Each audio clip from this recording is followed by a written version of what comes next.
जय माता दी।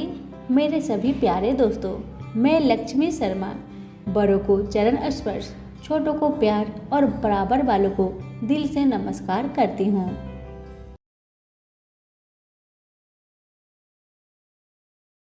ओम नमः शिवाय। आज मैं आप सभी को भोलेनाथ की कहानी सुनाने जा रही हूँ। कहानी को पूरा सुनिए, अगर अच्छी लगे तो दूसरों को भी शेयर करें। अब सुनिए कथा। पौराणिक कथा के मुताबिक जब शंकर भगवान से विवाह के बाद माता पार्वती कैलाश पर्वत पर आई थी, तब उन्हें कैलाश पर्वत पर अत्यंत अकेलापन महसूस हुआ। एक दिन उनके मन में ख्याल आया, काश शिव शंकर की कोई बहन होती तो वह उसके साथ बातें करती। पार्वती जी के मन में ये बात अनेकों बार उठी, किंतु उन्होंने शंकर जी को कुछ नहीं बताया।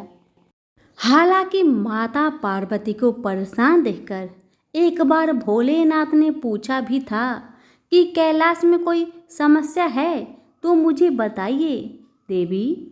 लेकिन भगवान भोलेनाथ तो अंतर्यामी ठहरे। उन्होंने पार्वती जी की मन की बात जान ली। माता पार्वती समझ गई कि शिव शंकर ने उनके दिल की बात को जान लिया है। वह बोली, अगर आप मेरी मन की बात जान ही गए हैं तो भी आप मेरी इच्छा पूर्ण नहीं कर सकते। भगवान शिव शंकर मुस्कुराए और मुस्कुराते हुए देवी पार्वती से बोले, देवी मैं तो आपको ननद लाकर दे दूंगा, लेकिन क्या आप उनके साथ निभा पाएंगी? इसके बाद शंकर जी ने अपनी माया से एक देवी को उत्पन्न किया। हालांकि उनका रूप बड़ा विचित्र था। वह बहुत मोटी थी और उनकी पैरों में काफी दरारें थी। शिव ने उनका नाम अस्वारी देवी रखा। माता पार्वती अपनी ननद को देखकर काफी खुश हुई। इस तरह माता पार्वती को ननद मिल गई। माता पार्वती ने अस्वारी देवी को स्नान करवाया और फिर भोजन पर आमंत्रित किया। लेकिन अस्वारी देवी ने जब खाना शुरू किया तो माता पार्वती के सारे भंडार खाली हो गए। महादेव और अन्य कैलाश वासियों के लिए कुछ भी शेष न रहा। ननद के ऐसे व्यवहार से माता पार्वती को काफी बुरा लगा, लेकिन उन्होंने किसी से कुछ नहीं कहा। इसके बाद माता पार्वती ने अस्वारी देवी को पहनने के लिए नए वस्त्र भेंट किए, मगर वह इतनी मोटी थी कि वह वस्त्र छोटे पड़ गए। इसके बाद माता पार्वती दूसरे वस्त्र लेने गई तो अस्वारी देवी ने अपनी भाभी के साथ मजाक करना शुरू कर दिया। ननद अस्वारी देवी ने हंसी ठिठोली करते हुए अपनी भाभी को यानी माता पार्वती को अपने पैरों की दरारों में छुपा लिया। पार्वती जी के लिए दरारों में सांस लेना भी मुश्किल हो गया।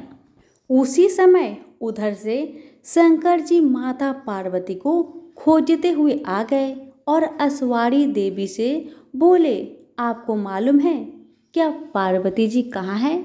अस्वारी देवी ने शरारत भरे लहजे में कहा, मुझे क्या मालूम कहाँ है भाभी? तभी शिव शंकर समझ गए कि अस्वारी देवी कोई शरारत कर रही है। उन्होंने कहा, सत्य बोलो, मैं जानता हूँ तुम झूठ बोल रही हो। अस्वारी देवी जोर जोर से हंसने लगी और जोर से अपना पैर जमीन पर पटक दिया। तभी पैर की दरारों में दबी माता पार्वती झटके के साथ बाहर आ गई। ननद के ऐसे व्यवहार से माता पार्वती का मन बहुत ज्यादा दुखी हुआ। वह गुस्से में भगवान भोलेनाथ से बोली, आपकी विशेष कृपा होगी अगर आप अपनी बहन को ससुराल भेज दे। मुझसे गलती हो गई कि मैंने ननद की इच्छा की। भगवान भोलेनाथ समझ गए कि भाभी ननद में बहुत पटने वाली नहीं है। इसके बाद उन्होंने अस्वारी देवी को कैलाश पर्वत से विदा कर दिया। प्राचीन काल से आरंभ हुआ ननद भाभी के बीच नोक झोंक का सिलसिला आज तक चला आ रहा है। प्रेम से बोले उमापति शंकर भगवान की जय हो। अस्वारी देवी की जय हो। कपिलपुरी में यज्ञदत्त नामक एक ब्राह्मण रहता था।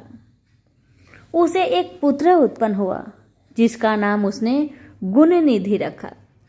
बालक बड़ा बुद्धिमान तथा चतुर था। 8 वर्ष की छोटी सी आयु में ही उसने बहुत सी विद्याएं सीख ली थी, परंतु वह कुमार्ग में पड़कर लड़का अपने धर्म और कर्म से भटक गया। वह जुआरी, खेल कूद में संलग्न और गाने बजाने वालों का साथी बन गया। उसने बहुत जल्द ही अपने माता पिता की कमाई लुटा दी। उसकी माता उसे रोकती थी, परंतु प्रेम के कारण उसके संबंध में अपने पति से कुछ न कह पाती।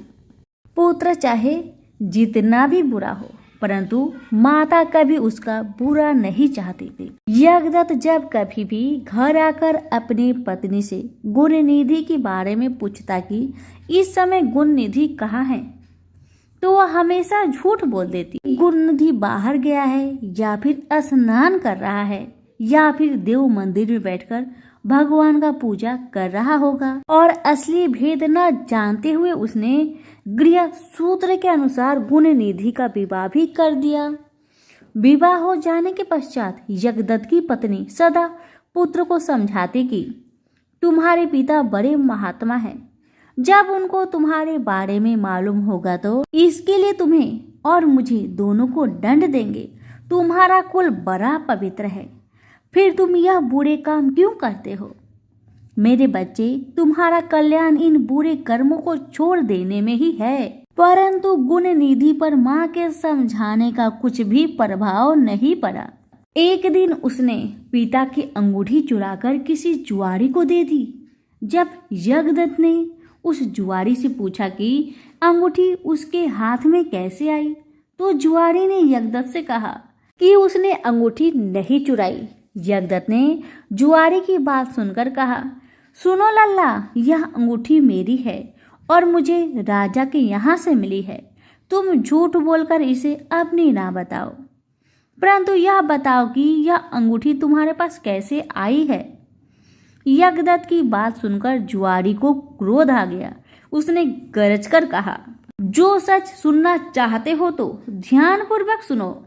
यह अंगूठी तुम्हारे पुत्र गुणनिधि ने मेरे पास जुए में हारी है। उसने यह अंगूठी ही जुए में नहीं हारी, बल्कि आज तक जुए में बहुत से साधन चुराकर हारा है। आप जितने ही सज्जन साधु धर्मात्मा हैं, आपका पुत्र उतना ही बड़ा बदमाश है। आप इतने बड़े विद्वान होते हुए भी आज तक अपने पुत्र की करतूतों को नहीं जान सके। जुआरी की बात सुनकर यज्ञदत्त का मारे लज्जा से पूरा हाल हो गया। वह मारे लज्जा के मुंह ढके हुए तथा सिर झुकाए अपने घर पहुंचा और घर आने के साथ ही अपनी पत्नी से पूछा कि गुणनिधि कहाँ है और वह अंगूठी कहाँ है, जो कि उस दिन तूने उपटन करते हुए मेरे हाथ से ले ली थी।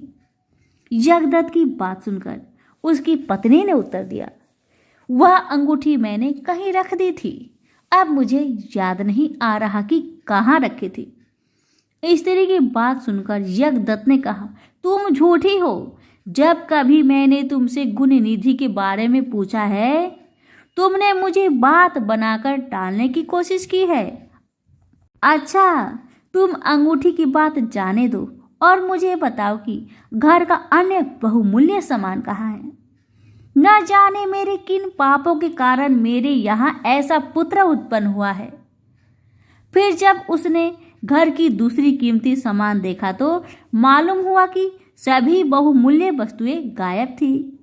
तब यज्ञदत्त ने हाथ में जल लेकर पत्नी और पुत्र को तिलांजलि दे दी और एक ब्राह्मण की कन्या से अपना दूसरा विवाह भी कर लिया। जब गुणनिधि को मालूम हुआ कि उसके पिता पर सारा भेद खुल गया है और उन्होंने उसे और उसकी माँ को तिलांजलि दे दी है, तो उसको बड़ा दुख हुआ। वह अपनी करनी पर पछताने लगा। वह भूखा प्यासा एक शिव मंदिर के पास आकर बैठ गया। उस दिन शिवरात्रि का व्रत था। लोगों ने शिव पूजन किया, फिर तरह तरह के पकवान तथा खाद्य सामग्री उन पर चढ़ाई। जब लोग भगवान का पूजन आदि करके मंदिर में ही सो गए तो गुरुनिधि ने मंदिर के भीतर प्रवेश किया और खाने पीने का सामान उठाकर बाहर की ओर भागा। चलते चलते उसका पैर एक सोते हुए शिव भक्त से टकरा गया। फिर क्या था, उस भक्त का चोर चोर का शब्द सुनकर सभी लोग जाग उठे और दौड़ते हुए गुरुनिधि का पीछा किया। बहुत से नागरिक भी उन भक्तों के साथ मिल गए। अंत में उन लोगों ने दौड़ते हुए गुरुनिधि को पकड़ लिया और सबने मिलकर उसको ऐसा मारा कि वह मर गया। उसके मरने के साथ ही यमदूत ने आकर उसे घेर लिया और निर्दयता पूर्वक उसे मारने लगे। उधर भगवान सदाशिव ने अपने गणों से कहा, गुरुनिधि बड़ी पापी, दुराचारी और कुकर्मी है, फिर भी उसने शिवरात्रि का व्रत रखकर जागरण किया है, हमारे पूजन को देखा है, हमारे दर्शन किए हैं, दीपक से लिंग के शरीर पर गिरती हुई छाई की इसने निवारण किया है, रात्रि में अपना वस्त्र फाड़ कर उसमें बत्ती डाली है, प्रसंग वंश इसने हमारी गुणों का श्रवण किया है तथा ऐसे ही और धर्म कार्य किए हैं, अतः वह हमारे लोक को आएगा। उसके पश्चात वह कलिंग देश का राजा होगा। तुम लोग वहां जाकर गुरुनिधि को यमदूतों के बंधन से मुक्त करो, क्योंकि हमने उसे अपना लिया है। अतएव भगवान श्री सदाशिव की आज्ञा पाकर विमान पर बैठकर शूलधारी उनके पार्षद भी घटना स्थल पर आ पहुंचे और बोले, यमराज के गणों, तुम अब इस परम धर्मात्मा ब्राह्मण को छोड़ दो, क्योंकि अब इसमें कोई पाप शेष नहीं रहा। यमदूतों ने भगवान श्री सदाशिव के पार्षदों से कहा, यो तो आपकी आज्ञा हमारे सिर माथे पर है, मगर यह तो दुष्ट महापापी कुकर्मी, मांस तथा मदिरा का प्रयोग करने वाला, पर स्त्री तथा वैश्यगामी, माता पिता की आज्ञा न मानने वाला चोर तथा जुआरू है। हम लोग इसलिए इसको ले जा रहे हैं। यमदूतों की बात सुनकर सदाशिव के पार्षदों ने कहा, तुम मूर्ख हो, यह ब्राह्मण पापी नहीं है। इसका सबसे बड़ा धर्म यह है कि इसने पुराना कपड़ा जलाकर शिवालय को प्रकाश किया, रात्रि भर जागरण किया। स्थित चित्त से शिवालय के द्वार पर बैठकर इसने भगवान श्री सदाशिव के पूजन को देखा और हरि कीर्तन को सुना। इसलिए भगवान श्री सदाशिव के इच्छा अनुसार यह राजा बनाया जाएगा। और इस प्रकार कहने के पश्चात भगवान श्री सदाशिव के पार्षद गुरुनिधि को अपने धाम ले गए। यमदूतों से मुक्ति पाकर गुरुनिधि भगवान श्री सदाशिव के पार्षद के साथ विमान पर चढ़कर शिवलोक को गया। यमदूतों ने जाकर सारा वृत्तांत यमराज से कहा, जिसे सुनकर यमराज ने कहा, जो व्यक्ति भस्म रमाए हुए हो, रुद्राक्ष की माला धारण किए हो, शिवलिंग का पूजन करता हो, श्री सदाशिव के गुणों का गान करता हो, छल से ही सही उसके पास बिल्कुल न जाओ। यमराज ने भगवान श्री सदाशिव को प्रणाम करके कहा, आप इस अनजाने दोष को क्षमा करें। तो प्रेम से बोलिए भोलेनाथ की जय हो। जब पिता दक्ष के यज्ञ में भगवान शिव की पत्नी सती कूदकर भस्म हो गई, तब शिवजी विलाप करते हुए गहरी तपस्या में लीन हो गए। उनके ऐसा करने से सृष्टि शक्तिहीन हो जाती है। इस मौके का फायदा दैत्य उठाते हैं और धरती पर तारकासुर नामक दैत्य का चारों ओर आतंक फैल जाता है। देवताओं को पराजय का सामना करना पड़ता है। चारों तरफ हाहाकार मच जाता है। तब सभी देवता ब्रह्मा जी से प्रार्थना करते हैं। तब ब्रह्मा जी कहते हैं कि तारक का अंत शिव पुत्र करेगा। इंद्र और अन्य देव भगवान शिव के पास जाते हैं। तब भगवान शंकर पार्वती के अनुराग परीक्षते हैं और पार्वती की तपस्या से प्रसन्न होते हैं। और इस तरह शुभ घड़ी और शुभ मुहूर्त में शिव जी और पार्वती का विवाह हो जाता है। इस प्रकार कार्तिकेय का जन्म होता है। कार्तिकेय तारकासुर का वध करके देवों को उनका स्थान प्रदान करते हैं। पुराणों के अनुसार षष्ठी तिथि को कार्तिकेय भगवान का जन्म हुआ था, इसलिए इस दिन उनकी पूजा का विशेष महत्व है। सभी प्रेम से बोले कार्तिकेय भगवान की जय। पौराणिक कथाओं के अनुसार माता पार्वती ने भगवान शिव को अपने पति के रूप में पाने के लिए सैकड़ों वर्षों तक कठोर तप किया था। उनकी तपस्या को देखकर देवताओं ने शिव जी से देवी पार्वती की मनोकामना पूरी करने की प्रार्थना की थी। इसके बाद भोलेनाथ ने सप्त ऋषियों को पार्वती जी की परीक्षा लेने के लिए भेजा। इस परीक्षा के दौरान सप्त ऋषियों ने शिव जी के ढेरों अनुगणों को बताते हुए माता पार्वती से शिव जी से विवाह न करने का कहा, लेकिन पार्वती जी अपने निर्णय से टस से मस नहीं हुई। इस पर खुद भोलेनाथ ने माता पार्वती की परीक्षा लेने का निर्णय लिया। माता पार्वती के तप से प्रसन्न होकर शंकर जी उनके सामने प्रकट हुए और उन्हें वरदान देकर अंतर्ध्यान हो गए। कुछ क्षणों बाद ही एक मगरमच्छ ने एक लड़के को पकड़ लिया और लड़का मदद के लिए पुकारने लगा। बच्चे की आवाज सुनकर पार्वती जी नदी के किनारे पहुंची और उनका मन द्रवित हो गया।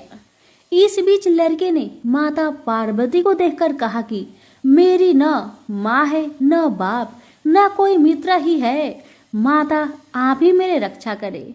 इस पर पार्वती जी ने मगरमच्छ से कहा कि ग्रह इस लड़के को छोड़ दे।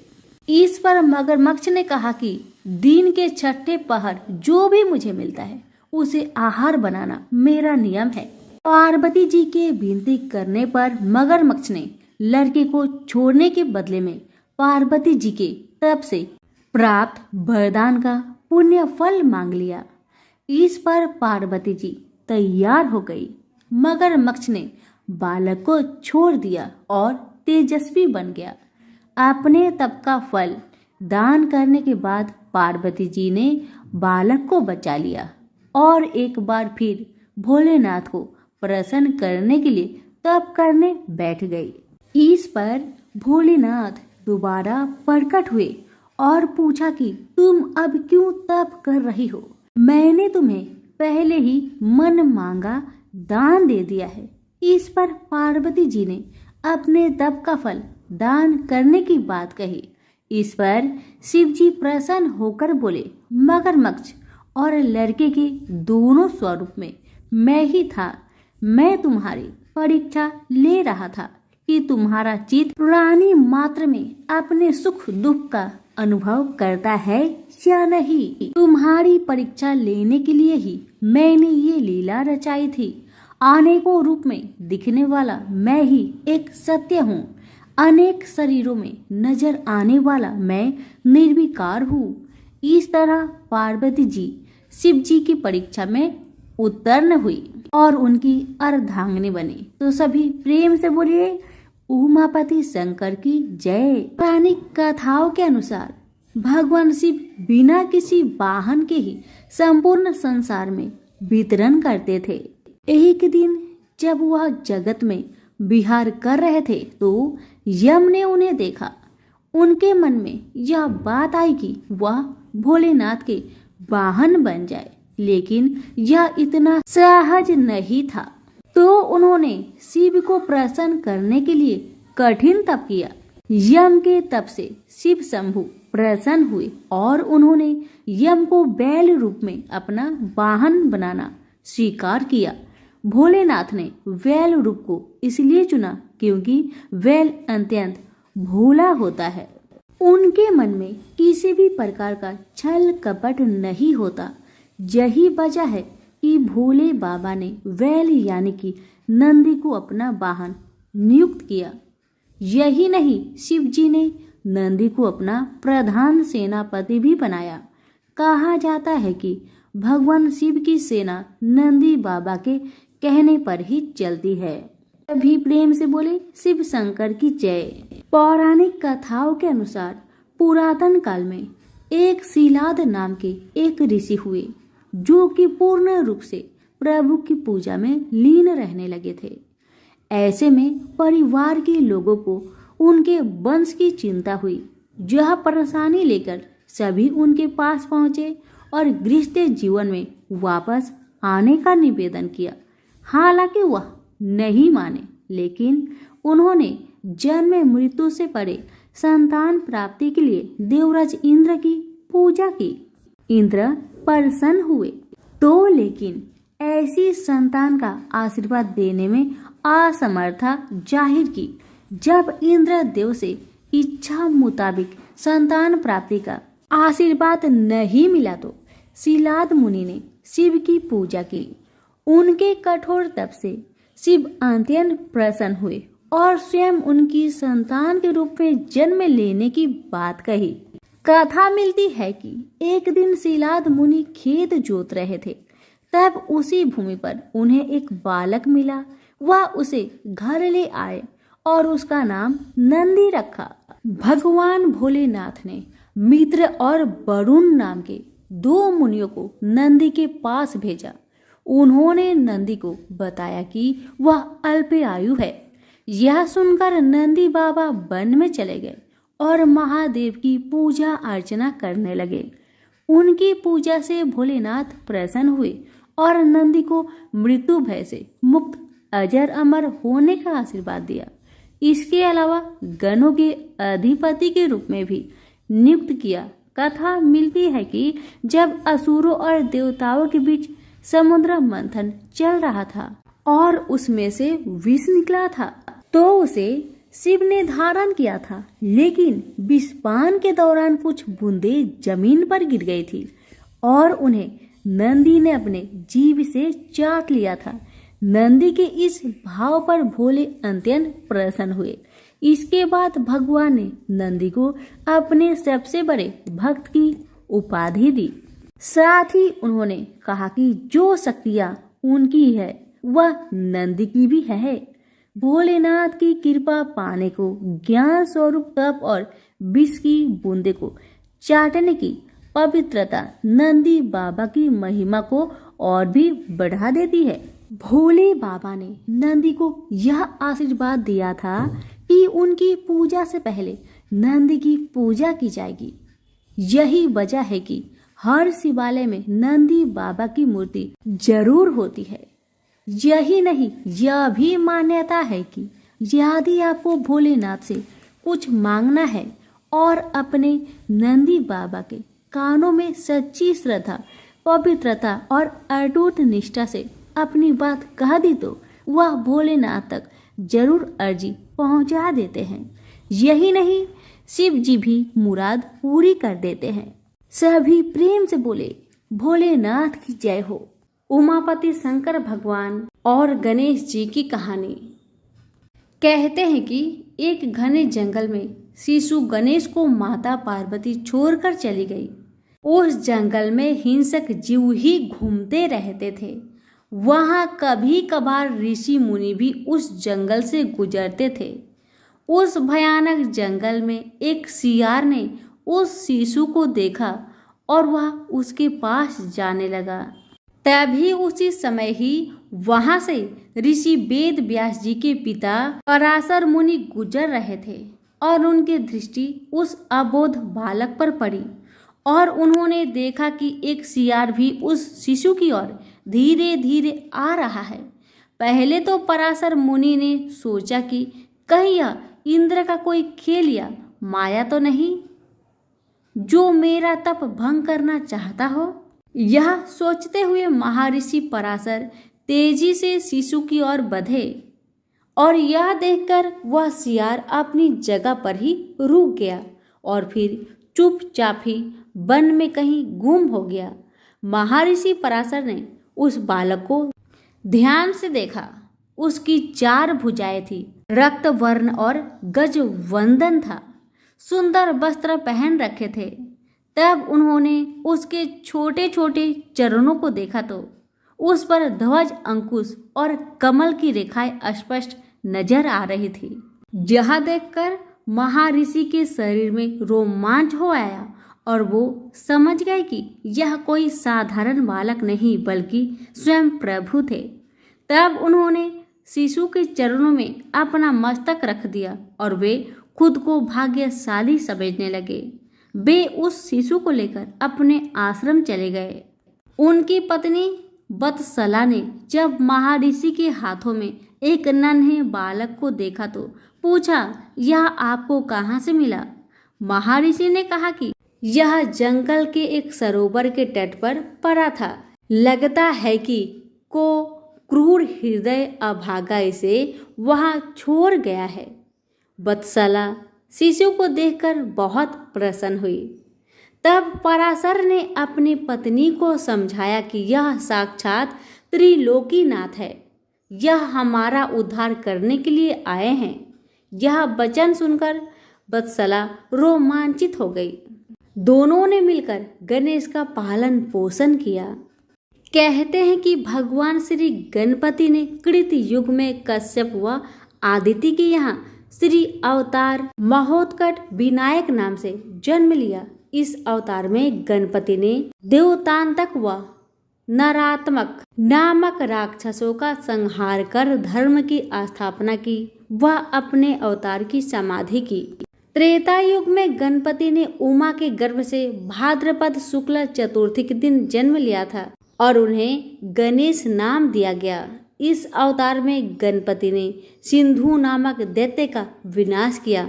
वह ब्रह्मदेव की कन्याएं सिद्धि और रिद्धि से विवाह किया।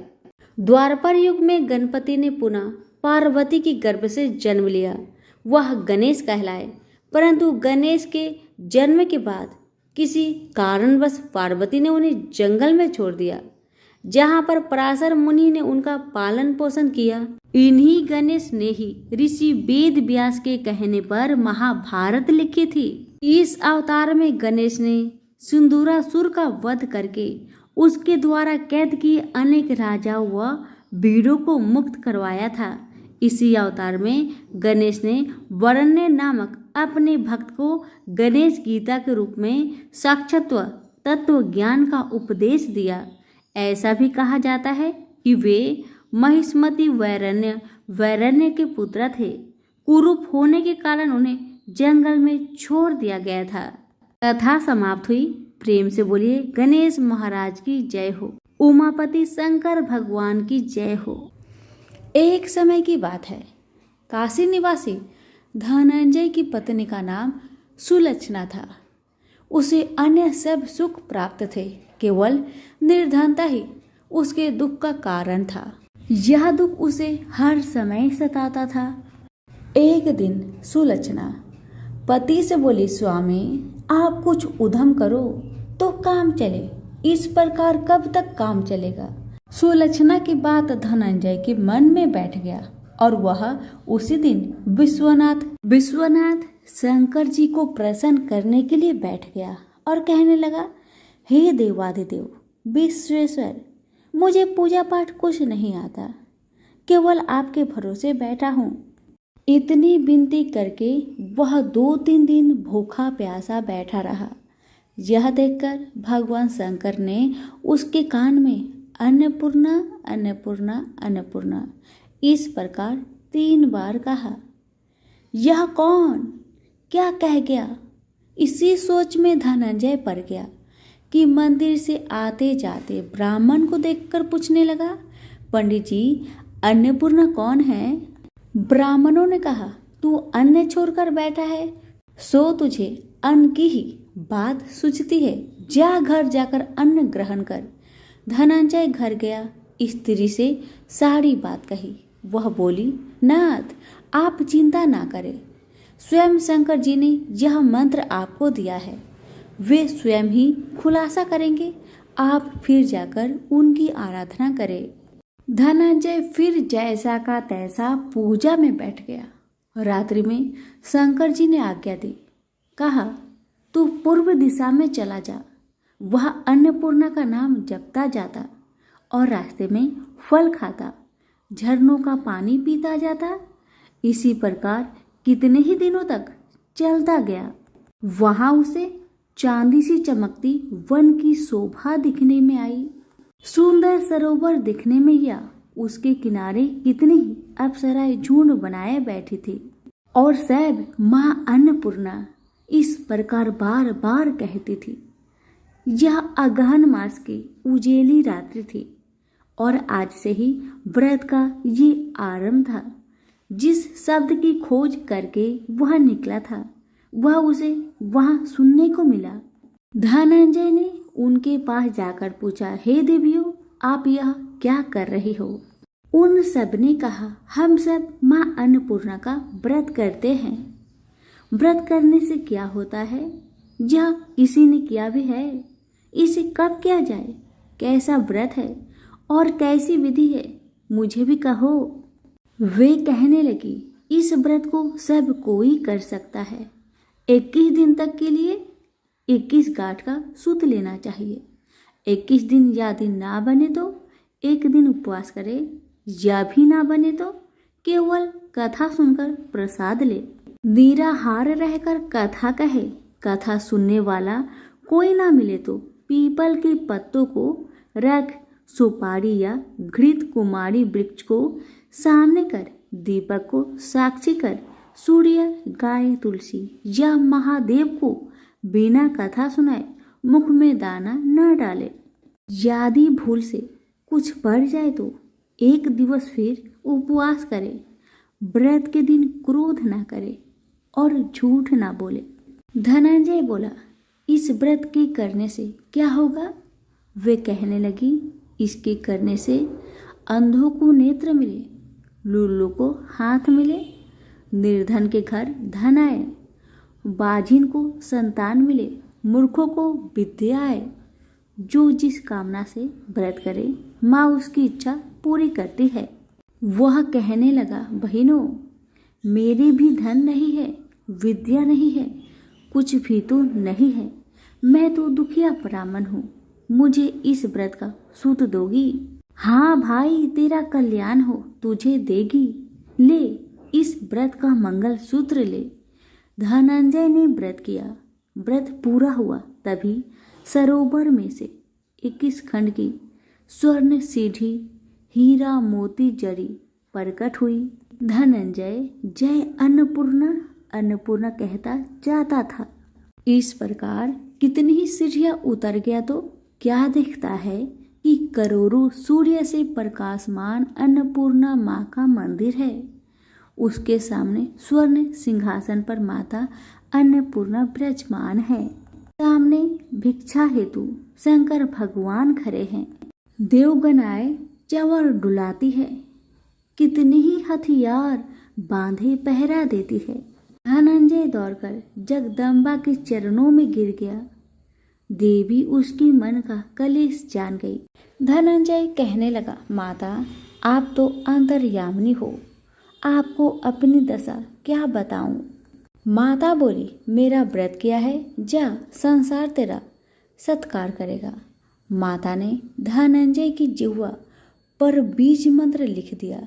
अब तो उसके रोम रोम में विद्या प्रकट हो गई। इतने में क्या देखता है कि वह काशी विश्वनाथ के मंदिर में खड़ा है। माँ का वरदान ले धनंजय घर आया। सुलक्षणा से सब बात कही।